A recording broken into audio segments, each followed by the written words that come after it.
दोस्तों, बहुत समय पहले की बात है। एक राज्य था जिसका नाम आनंदपुर था। इस राज्य का राजा धीरेंद्र था, जो अपने राज्य को बहुत ही प्यार करता था। राजा धीरेंद्र एक न्यायप्रिय और दयालु शासक था, लेकिन उसे अपनी संपत्ति और ताकत पर बहुत घमंड था। राजा धीरेंद्र के दरबार में एक बहुत ही बुद्धिमान सेवक था, जिसका नाम रामू था। रामू अपनी ईमानदारी और चतुराई के लिए पूरे राज्य में मशहूर था। एक दिन राजा धीरेंद्र ने अपनी शक्ति और धन की प्रशंसा करते हुए रामू से कहा, रामू, क्या तुम्हें पता है कि इस पूरे राज्य में मुझसे अधिक बुद्धिमान और शक्तिशाली कोई नहीं है? रामू ने मुस्कुराते हुए उत्तर दिया, महाराज, आप निस्संदेह बहुत शक्तिशाली और बुद्धिमान हैं, लेकिन क्या आपने कभी सोचा है कि असली ताकत और बुद्धिमानी कहाँ से आती है? राजा धीरेंद्र ने हैरान होकर पूछा, तुम्हारा मतलब क्या है रामू? रामू ने नम्रतापूर्वक कहा, महाराज, आप जो बोल रहे हैं ये पूरी तरह सच नहीं है। तो पूरी तरह सच क्या है? राजा ने जिज्ञासावश पूछा। तो रामू कहने लगा, महाराज, असली ताकत और बुद्धिमानी हमारी अच्छाई और समझदारी से आती है।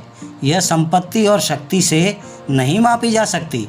राजा धीरेंद्र को रामू की बात समझ में नहीं आई और उसने इसे चुनौती के रूप में लिया। राजा ने रामू को चुनौती दी, यदि तुम वास्तव में यह साबित कर सकते हो कि अच्छाई और समझदारी सबसे बड़ी ताकत है, तो मैं तुम्हें अपनी आधी संपत्ति दे दूंगा। रामू ने राजा की चुनौती स्वीकार की और कहा, महाराज, मैं आपको यह साबित करूंगा, लेकिन मुझे केवल 7 दिन का समय चाहिए। राजा ने सहमति दे दी और रामू अपने काम पर लग गया।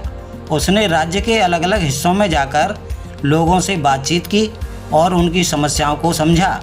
उसने देखा कि कई लोग गरीबी, भूखमरी और अन्य समस्याओं से जूझ रहे थे। रामू ने अपने सारे पैसे गरीबों और ज़रूरतमंदों की मदद में लगा दिए। उसने उनके लिए भोजन, कपड़े और दवाइयों का इंतजाम किया। उसने यह भी सुनिश्चित किया कि हर किसी को न्याय मिले और उसकी समस्याओं का समाधान हो। 7वें दिन रामू ने राजा धीरेंद्र को उन सभी लोगों से मिलवाया जिनकी उसने मदद की थी। लोगों ने राजा को बताया कि रामू की मदद से उनकी ज़िंदगी में कितनी बेहतरी हो गई है।